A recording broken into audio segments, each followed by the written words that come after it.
The Poem of the Man-God. The Third Year of the Public Life. Chapter 458. The Sabbath at Capernaum. 18th of July, 1946. Are you not taking the boy back to his mother? Bartholomew asks Jesus when he sees him on the terrace, deeply engrossed in prayer. No, I will wait until she comes back from the synagogue. Are you hoping that the Lord will speak to her there, and that she will understand her duty? You are thinking wisely, but she is not wise. Any other mother would have run here yesterday evening to get her child. After all, we had been sailing on a stormy sea. She did not know whence we came. Was she anxious to ascertain whether her child had suffered? Will she be coming this morning? Look how many mothers are already up, although it is so early, as they are anxious to hang out the best clothes and dry them thoroughly, so that they may be clean and ready to be worn by the children on the Lord's day. A Pharisee might say that they are doing servile work by hanging out those little garments. I say that they are doing a work of love, towards God and towards their children. They are mostly poor women. Look, over there is Mary of Benjamin and Rebecca of Micah, and on that poor terrace, Johanna is patiently disentangling the fringe of the old mantle of her son, so that it may look less shabby when he goes to the holy ceremony. And over there, on the shore, which will soon be completely exposed to the sun, Selida is spreading out coarse clothes so that it may look finer, whereas it is beautiful only on account of the sacrifice it costs her. So many morsels of bread, of which it deprived her hungry stomach, to change them into toes of hemp. And is that not Adina, who is rubbing her daughter's discoloured dress with greens in order to make it look more colourful? But I cannot see her. May the Lord change her heart. There is nothing else to be said. They remain leaning on the low wall of the terrace, looking at nature refreshed by the storm, which has cleaned both the atmosphere and greenery. The lake, which is not yet completely calm, is not as blue as usual, because it is streaked with the waters of torrents, which, in flood for a few hours, have dragged down the dust of their parched beds, but is beautiful despite those ochre infusions. It looks like a huge lapis lazuli, striped with pearls, and it smiles in the serene sun which is shining at present from behind the western mountains, and is glittering in all the raindrops, still hanging from branches and leaves. Swallows and doves are joyfully furrowing the purified air, and all kinds of birds are trilling and chirping in the leafy branches. The warm season is ending, and this season is beautiful, rich and beautiful, like ripe age, isn't it, Master? Yes, lovely. But Jesus is obviously lost in thought. Bartholomew looks at him. He then asks, What are you thinking about? Of what you will be saying in the synagogue today? No. I was thinking that the sick people will be waiting for us. Let us too go and cure them. Just the two of us? Simon, Andrew, James, and John have gone to haul the lobster pots, which Thomas cast foreseeing our return. The others are sleeping. Let us too go. They go down towards the country, to the houses scattered among vegetable gardens or in the fields, looking for sick people sheltered in the houses of poor people, who are always hospitable. But some people run ahead of him, guessing where he is going, and some say to him, Wait here, in my kitchen garden. We will bring them to you here. And soon, like the waters of tiny brooks which gather in one pond only, the sick people come from all directions or are brought to him, who cures them. The miracles have been worked. Jesus dismisses them, saying, Anybody should question you, do not say that I cured you. Go back to the houses where you were. This disciple of mine will bring some assistance to the more needy ones before sunset." "No, do not mention him, because you would harm him. Remember that this is the Sabbath, and many people hate him," corroborates Bartholomew. "We will not harm him who has helped us. We will tell the people in our villages without mentioning the day on which we were cured," says a man who was previously a paralytic. "Nay, I would say that we should spread out in the country awaiting sunset. The Pharisees know where we were given hospitality, and they might come to see," says one whose diseased eyes have been cured. "You're right, Isaac. Yesterday we were asking for too much and too many things. They will think that, being tired of waiting, we left before sunset." "But did the apostle see us yesterday evening?" asks one who was blind. "Was it not him who was speaking?" "No, it was one of the Lord's brothers. He will not betray us."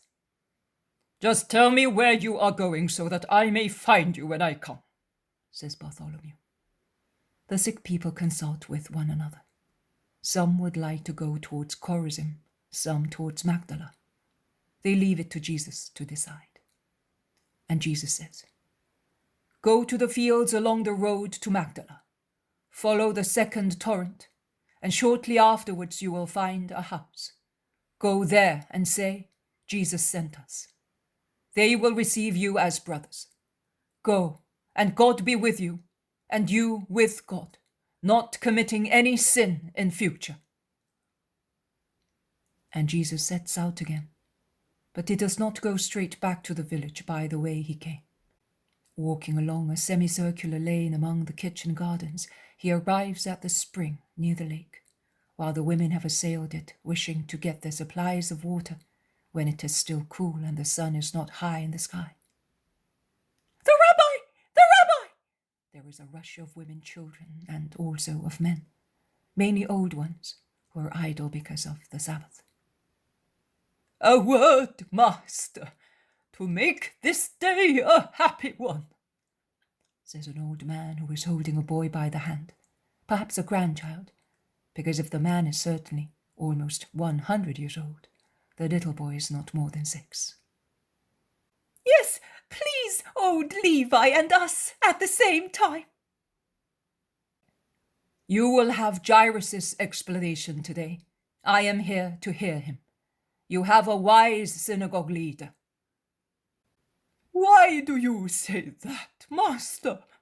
You are the head of all synagogue leaders, the Master of Israel. We acknowledge but you." "No, you must not do that. The synagogue leaders have been appointed as your masters to practice the cult with you, setting a good example in order to make you faithful Israelites. There will still be synagogue leaders when I am no longer here. They will have a different name, and their ceremonies will be different, but they will still be the ministers of the cult. You must love them and pray for them, because where is a good synagogue leader, there are good believers, and consequently, God is there." "We will do that, but speak to us now. We have been told that you are about to leave us." "I have so many sheep scattered throughout Palestine. They are all waiting for their shepherd. But you have my disciples, who are becoming more and more numerous and wise." "Yes, but what you say is always good and easy to be understood by our ignorant minds." "What shall I tell you?" "Jesus, we have been looking for you everywhere," shouts Joseph of Alphaeus, who has just arrived with his brothers Simon and a group of Pharisees. "And where can the Son of Man be?" if not among the humble and simple-hearted people. Did you want me? Here I am. But allow me to say a word to these people first. Listen, you have been told that I am about to leave you. It is true. I have not denied it. But before leaving you, I gave this commandment to you. Watch over yourselves very carefully, in order to know yourselves well, and approach the light more and more, so that you may see. My word is light. Preserve it in your hearts, and when in its light you discover stains or shadows, persecute them to drive them out of your hearts. You must no longer be what you were before I met you. You must be much better, because now you know much more. Previously you were in a kind of twilight. Now you have the light within you. You must thus be the children of light. Look at the sky in the morning when it clears up at dawn. It may seem clear only because it is not completely covered with storm clouds. But as the light increases and the bright sun appears from the east, then our surprised eyes see rosy spots in the blue sky. What are they? Oh, little light clouds, so light that they did not seem to be there while the light was faint. But now, lit up by the sun, they are like light foaming in the vault of heaven. And they remain there until the sun melts them, dispelling them with its splendor. Do likewise with your souls. Take them closer and closer to the light to discover even the lightest mist, and then keep them under the great sun of charity. It will consume your imperfections as the sun evaporates the light humidity condensed in those flimsy little clouds which the sun dissolves at dawn. If you remain firmly in charity, it will work continuous wonders in you. Go now and be good. He dismisses them and goes towards his two cousins, whom he kisses after giving low bows to the Pharisees present, among whom is Simon the Pharisee of Capernaum. The others are unknown to me. We have been looking for you more on behalf of these people than for ourselves. They came from Nazareth looking for you, so peace to you. What do you need? Oh, nothing.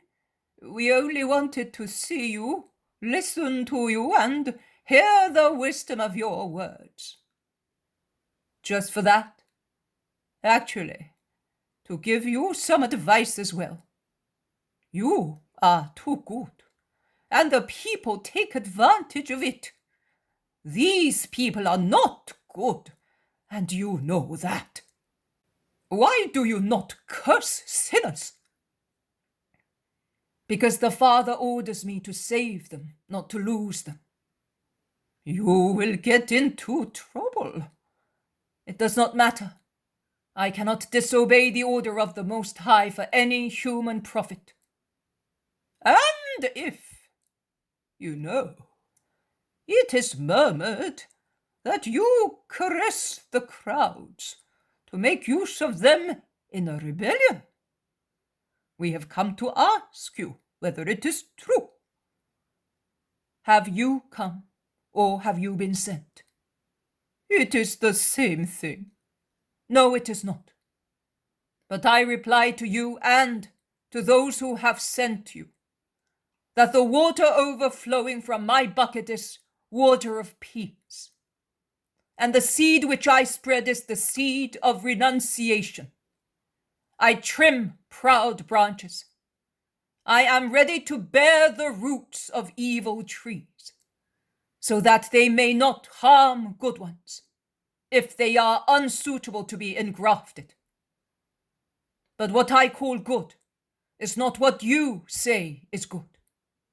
Because I call good obedience, poverty, renunciation, humility, and the charity which embraces all humble and pitiful situations. Fear no one. The Son of Man does not lay snares for the powers of men, but has come to inculcate strength into souls. Go and relate that the Lamb will never be a wolf. What do you mean? You are misunderstanding us, and we are misunderstanding you. No, we understand each other very well. Well, in that case, do you know why we came? Yes, to tell me that I must not speak to the crowds. And you do not consider that you cannot interdict me from going, like every Israelite, where the scriptures are read and explained, and where every circumcised man is entitled to speak. Who told you? It was Jairus, was it not? We will report that. I have not seen Jairus yet. You are lying. I am the truth. A man in the crowd which had gathered again says, He's not lying. Jairus left before sunset with his wife and daughter. He took them to see his mother, who is dying, and he will come back only after the purifications. He left his assistant here. The Pharisees do not have the pleasure of proving that Jesus is lying, but they rejoice finding out that he is without his most powerful friend in Capernaum. They look at one another, a display of meaningful glances.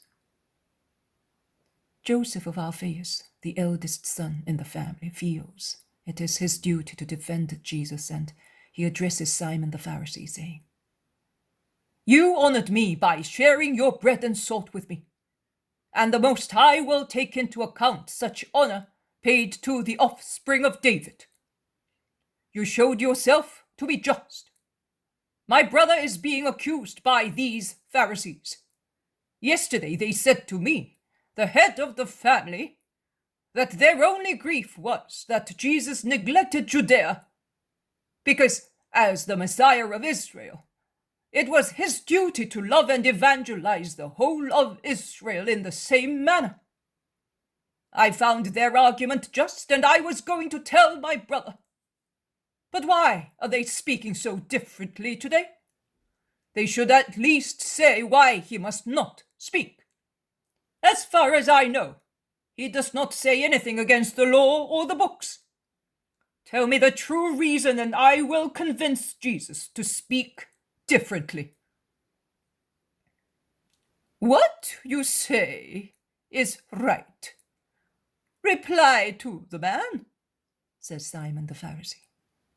Has he said anything sacrilegious? No, but the Sanhedrin accuse him of trying to divide the nation. The king must be the king of Israel, not of Galilee alone.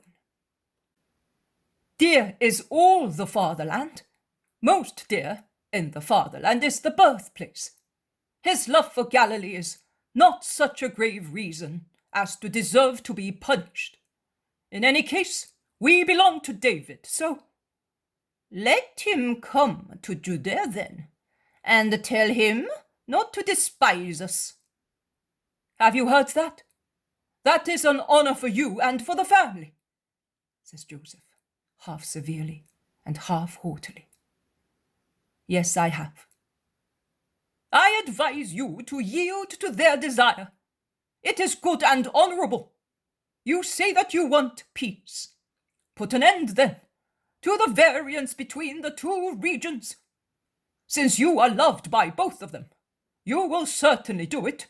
Oh, he will certainly do it, I can assure you on his behalf, as he is obedient to his elders. It is written, "There is no one greater than I am. There is no other God except me. I will always do what God wants." Have you heard him? So, you may go in peace. We have heard him, but Joseph, before going away, we want to know what he means by what God wants. What God wants is that I do his will. Which is? Tell us. That I may gather the sheep of Israel and unite them in one flock only. And I will do that. We will bear your words in mind. That is good. May God be with you. And Jesus turns away from the group of Pharisees and goes towards the house. His cousin Joseph stands beside him, half happy, half unhappy, and with a patronizing attitude points out to him that if one knows how to deal with them, as he did, if one relies on relatives, as was the fortunate case today, if one remembers one's right to the throne, as David's offspring, and so forth, even Pharisees become good friends. Jesus interrupts him, saying, "And you believe that? You believe their words? Truly, pride and false praises are sufficient to make people absolutely blind. But I would please them. You cannot expect them to carry your shoulder high, shouting Hosanna all of a sudden. You must conquer them, Jesus, with a little humility, a little patience. Honor deserves every sacrifice. Enough of that. You are speaking human words, and even worse. May God forgive you and give you light, brother. But go away, because you are grieving me. And do not mention such silly advice to your mother and brothers, or to my mother." You want to be ruined. You are the cause of our ruin and of your own. Why have you come if you are still the same? I have not yet suffered for you, but I will. And then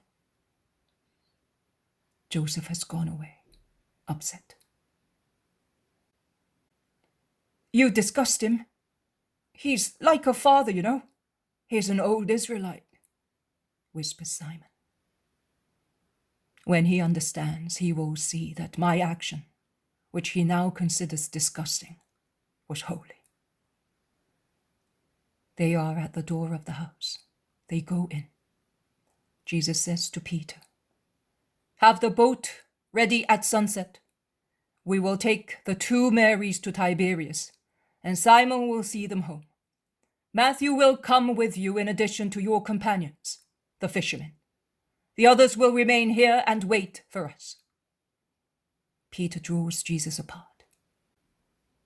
"And if the man from Antioch comes, I'm asking you because of Judas Iscariot." "Your master tells you that we will meet him on the pier at Tiberias." "Oh, well," and in a loud voice, "the boat will be ready." "Mother, come upstairs with me. We will be together during these hours." Mary follows him without speaking. They go upstairs into a room which is cool and shady because it is covered by a vine and is protected from the sun by curtains. "You are going away, my Jesus." Mary's pale. "Yes, it is time." "And have I not to come for the tabernacles, son?" says Mary with a sob. "Mother, why? It is not the first time that we part." "No, that is true. But oh, I remember what you told me in the wood near Gamala. Son, forgive a poor woman. I will obey. With the help of God, I will be strong. But I want a promise from you. Which, mother? That you will not conceal the dreadful hour from me. Not out of pity, not out of mistrust of me. It would be too grievous and too much torture.